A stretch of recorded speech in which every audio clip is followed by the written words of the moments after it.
ಚರ್ಚಾ ಕಾರ್ಯಕ್ರಮದಲ್ಲಿ ಮತ್ತೋರ್ವೆ ಅತಿಥಿ ಜಾಯ್ನ್ ಆಗಿದ್ದಾರೆ ಡಾಕ್ಟರ್ ಪ್ರಿಯದರ್ಶಿನಿ ಬಿ ಗೈನಕಾಲಜಿಸ್ಟ್ ಅವ್ರನ್ನು ಕೂಡ ಆತ್ಮೀಯ ವೆಲ್ಕಮ್ ಮಾಡ್ತಾ ಇದ್ದೀನಿ. ಮೇಡಮ್, ಒಂದು ಕಾಲ ಇತ್ತು 9 ತಿಂಗಳ ತುಂಬು ಗರ್ಭಿಣಿ ಡೆಲಿವರಿ ಆದ ನಂತರ ಅಂದರೆ 1 ವರ್ಷದ ಒಳಗಾಗಿ ಮತ್ತಿನ್ನೊಮ್ಮೆ ಗರ್ಭಿಣಿ ಆಗ್ತಾ ಇದ್ರು. ಎಲ್ಲ ಒಂದು ಕಡೆ ಈ ತರಹದ ದಂಪತಿಗಳಲ್ಲಿ ಕಾಣಿಸೋದೇ ಕಡಿಮೆ ಆಗಿದೆ. ಅದರಲ್ಲೂ ವಿಶೇಷವಾಗಿ IT-BT ಕಂಪನಿಗಳಲ್ಲಿ, ಜೊತೆಗೆ ಓತಪ್ರೋತವಾಗಿ ಕೆಲಸಗಳಿರ್ತಾವೆ ನೋಡಿ ಈ ಆಧುನಿಕ ಕಂಪನಿಗಳಲ್ಲಿ. ಈ ತರಹದ ಕಂಪನಿಗಳ ಉದ್ಯೋಗಿಗಳಲ್ಲೇ ಈ ತರಹದ ಸಮಸ್ಯೆಗಳು ಕಾಣಿಸ್ತಾ ಇರೋದು ಯಾಕೆ ಅನ್ನೋದು. ಬರೀ ಪ್ರೆಗ್ನೆನ್ಸಿ, ಇನ್ ಬಿಟ್ವೀನ್ ಪ್ರೆಗ್ನೆನ್ಸಿ, ಒಂದು ಪ್ರೆಗ್ನೆನ್ಸಿ ಇನ್ನೊಂದು ಪ್ರೆಗ್ನೆನ್ಸಿಗೆ ಅಂತರ ಕಡಿಮೆ ಅನ್ನೋ ವಿಷಯ ಅಲ್ಲ. ಮೊದಲನೇ ಗರ್ಭಿಣಿ ಆಗೋಕ್ಕೂ ತುಂಬ ತಾಕಲಾಟಗಳು, ತೊಂದರೆಗಳನ್ನ ಅವರು ಅನುಭವಿಸ್ತಾ ಇರ್ತಾರೆ. ಏನಕ್ಕೆ ಈ ರೀತಿ ಆಗ್ತಾ ಇದೆ ಅಂದರೆ, ಒಂದು ಮೇಜರ್ ಕಾರಣಗಳನ್ನ ನಾವು ನೋಡಬೇಕಾದಾಗ ಮುಖ್ಯತಃವಾಗಿ ಟ್ಯೂಬಲ್ ಬ್ಲಾಕ್ಸ್ ಅಂತ ಹೇಳ್ತೀವಿ, ಟ್ಯೂಬಲ್ ಡಿಸಾರ್ಡರ್ಸ್ ಇರ್ಬೋದು. ಅದರಲ್ಲಿ ಇನ್ಫೆಕ್ಷನಿಂದ ಆಗೋವಂಥ ಏನಾದರೂ ಟ್ಯೂಬ್ ಲೈನಿಂಗ್ ಏನಿರುತ್ತೆ, ಪದರ ಏನಿರುತ್ತೆ, ಅದ್ರ ಡ್ಯಾಮೇಜ್ ಅದು ಹೊರಗೆ ಕಾಣಿಸ್ಕೊಳ್ಳೋದಿಲ್ಲ. ಲೈಂಗಿಕವಾಗಿ ಸಂಪರ್ಕದಿಂದ ಬರೋವಂಥ ಇನ್ಫೆಕ್ಷನ್ಸ್ ಏನಿರುತ್ತೆ ಅದರಿಂದ ಸಣ್ಣದು ಮೈಕ್ರೋಸ್ಕೋಪಿಕ್ ಡ್ಯಾಮೇಜ್ ಅಂತ ಹೇಳ್ತೀವಿ, ಅದು ಮೈಕ್ರೋಸ್ಕೋಪ್ ಮೂಲಕನೇ ಅದನ್ನು ಕಂಡುಹಿಡಿಯೋ ಹಾಕೋದು. ಆ ಥರ ಡ್ಯಾಮೇಜಸ್ಸಿಂದ ಅಲ್ಲಿ ಆಗೋವಂಥ ರೆಸ್ಪಾನ್ಸ್, ಇಮ್ಯುನಾಲಜಿಕಲ್ ರೆಸ್ಪಾನ್ಸ್, ದೇಹದಲ್ಲಿ ಆಗೋವಂಥ ರೆಸ್ಪಾನ್ಸ್ ಏನಿರುತ್ತೆ ಅದರಿಂದ ಅಲ್ಲಿ ಕ್ಲಿಯರ್ ಅಪ್ ಆಗ್ಬೋದು. ಒಳ್ಳೆ ಇಮ್ಯುನಿಟಿ ಇದ್ದರೆ, ಇಮ್ಯುನಿಟಿ ತಕ್ಕ ಮಟ್ಟಿಗೆ ಇಲ್ಲ ಅಂದ ಕಾರಣಕ್ಕಾಗಿ ಅಲ್ಲಿ ಬ್ಲಾಕೇಜಸ್ ಆಗ್ಬೋದು, ಅದು ಒಂದು ಕಾರಣ ಆಗಿರುತ್ತೆ. ಇನ್ನೊಂದು ಓವ್ಯುಲೇಷನ್ ಡಿಸಾರ್ಡರ್ಸ್ ಅಂತ ಹೇಳ್ತೀವಿ. ಪ್ರತಿ ತಿಂಗಳಲ್ಲಿ ರೆಗ್ಯುಲರ್ ಪೀರಿಯಡ್ಸ್ ಇರೋರಿಗೆ 28 ದಿನದ ಸೈಕಲಲ್ಲಿ 14ನೇ ದಿನಕ್ಕೆ ಮೊಟ್ಟೆ ಬೆಳೆದು ಹೊಡ್ಕೊಂಡ್ರೆ ಅದಕ್ಕೆ ಓವ್ಯುಲೇಷನ್ ಅಂತ ಹೇಳ್ತೀವಿ. ಇದು ಸಹಜವಾಗಿ ನಡೆಯುವಂಥ ಪ್ರಕಾರ. ಈ ಪ್ರಕಾರ ಡಿಸ್ಟರ್ಬ್ ಆದಾಗ ಅನೋವ್ಯುಲೇಟರಿ ಡಿಸಾರ್ಡರ್ ಅಂತ ಹೇಳ್ತೀವಿ.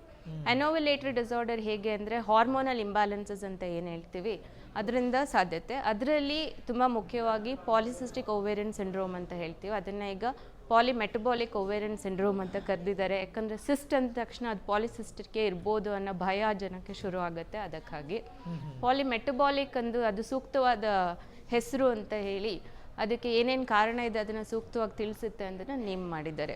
ಇದು ಮೇಜರ್ ಕಾರಣ ಆಗುತ್ತೆ.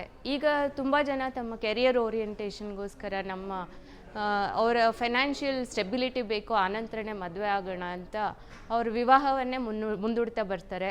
ಹಾಗಾಗಿ 35 ಅಥವಾ 36 ನಂತರನೇ ಎಷ್ಟೊಂದು ಜನ ಮದುವೆ ಆಗ್ತಾರೆ. Age is an important factor. ವಯಸ್ಸು ತುಂಬ ಮುಖ್ಯವಾಗುತ್ತೆ ಗರ್ಭಿಣಿ ಆಗಬೇಕಾದಾಗ. ಯಾಕಂದರೆ ಓವರಿ ಮೊಟ್ಟೆ ಬೆಳೆಯೋ ಅವ್ರದ್ದು ಏನು ಪೊಟೆನ್ಷಿಯಲ್ ಇರುತ್ತೆ ಆ ಶಕ್ತಿ ಚೆನ್ನಾಗಿರೋದು 35ರ ವಯಸ್ಸಿನ ಒಳಗೆ. ಹಾಗಾಗಿ ಲೇಟಾಗಿ ಮದುವೆ ಆದಾಗ, ಲೇಟಾಗಿ ಲೈಂಗಿಕ ಸಂಪರ್ಕವನ್ನು ಮಾಡಿಕೊಂಡಾಗ ಬೇಗ ಮದುವೆ ಆದ್ರೂ ಗರ್ಭಿಣಿ ಆಗೋದನ್ನು ಮುಂದೂಡ್ತಾರೆ. ಆ ರೀತಿ ಇರುವಾಗ 35ರ ನಂತರ ಸ್ವಲ್ಪ ಮೊಟ್ಟೆ ಬೆಳೆಯೋ ಕೆಪಾಸಿಟಿ ಕಡಿಮೆ ಆಗುತ್ತೆ. We call it poor ovarian reserve. ಅದು 40ರ ಆಸುಪಾಸಲ್ಲಿ ತುಂಬಾ ಕಡಿಮೆ ಆಗಿಬಿಡುತ್ತೆ. ಕೆಲವೊಮ್ಮೆ ಎಕ್ಸ್ಪೋಜರ್ ಟು ಎನ್ವಿರಾನ್ಮೆಂಟ್ ಟಾಕ್ಸಿನ್ಸ್ ಇರ್ಬೋದು, ಪಲ್ಯೂಷನ್ಗಿರ್ಬೋದು, ಅದಕ್ಕೂ ಸಹಿತ ಕಡಿಮೆ ಆಗ್ಬೋದು. ಅಪರೂಪವಾಗಿ ಓವೇರಿಯನ್ ಕ್ಯಾನ್ಸರ್ಸ್ಗೆ ಟ್ರೀಟ್ಮೆಂಟ್ ತೊಗೊಂಡವರಲ್ಲಿ ಇರ್ಬೋದು.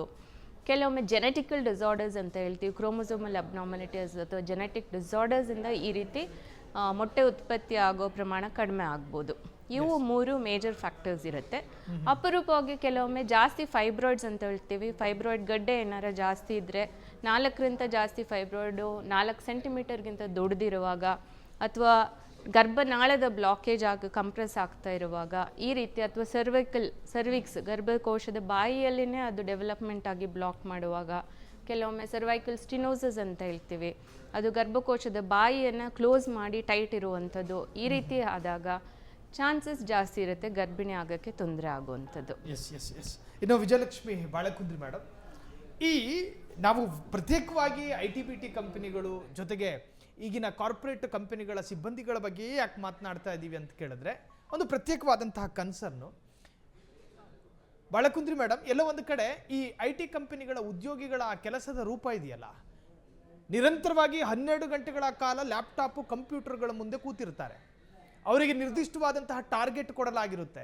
ಆ ನಿಶ್ಚಿತ ಟಾರ್ಗೆಟನ್ನು ರೀಚ್ ಮಾಡೋವರೆಗೂ ಅವರ ಕಣ್ಣಿನ ಕೃಷ್ಣಮಣಿ ಆ ಲ್ಯಾಪ್ಟಾಪ್ನ ಸ್ಕ್ರೀನನ್ನೇ ನೋಡ್ತಾ ಇರಬೇಕು.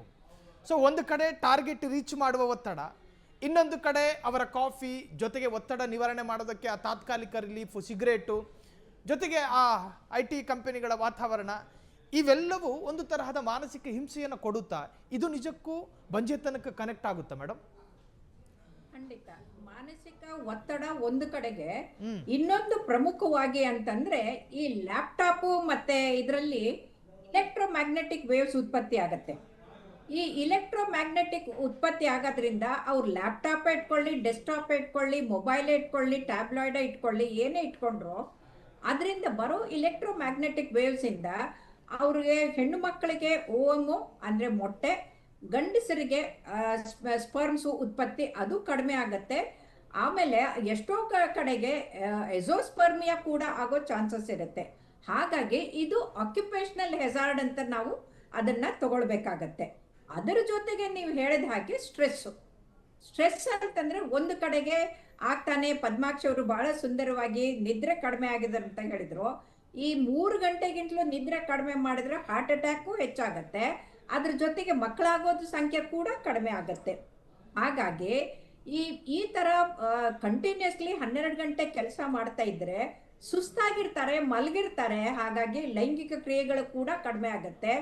ಆಮೇಲೆ ಎಷ್ಟೋ ಸಲ ನೀವು ಇನ್ಫರ್ಟಿಲಿಟಿ ಬಂದವ್ರು ಯಾರೋ IVF ಎಕ್ಸ್ಪರ್ಟ್ ಹೇಳ್ತಾ ಇದ್ರು, ರಾತ್ರಿ ಎಲ್ಲ ಮೊಬೈಲ್ ನೋಡ್ತಾ ಇರ್ತಾರೆ, ಹಾಗಾಗಿ ಹೆಂಡತಿ ಜೊತೆಗೆ ಸಮಯನೇ ಕಳೆಯಲ್ಲ. ಅದೇ ಮೇಜರ್ ಕಾಸ್ ಆಫ್ ಇನ್ಫರ್ಟಿಲಿಟಿ ಅಂತ. ಹಾಗಾಗಿ ಒಂದು ಕಡೆಗೆ ಸ್ಟ್ರೆಸ್ಸು, ಇನ್ನೊಂದು ಕಡೆಗೆ ಇಲೆಕ್ಟ್ರೋಮ್ಯಾಗ್ನೆಟಿಕ್ ವೇವ್ಸು, ಮೂರನೇದು ಗಂಡ ಹೆಂಡ ಮಧ್ಯೆ ಸಂಪರ್ಕನೇ ಇರೋದಿಲ್ಲ. ಅದು ಬಹಳ ಮುಖ್ಯ ಆಗುತ್ತೆ.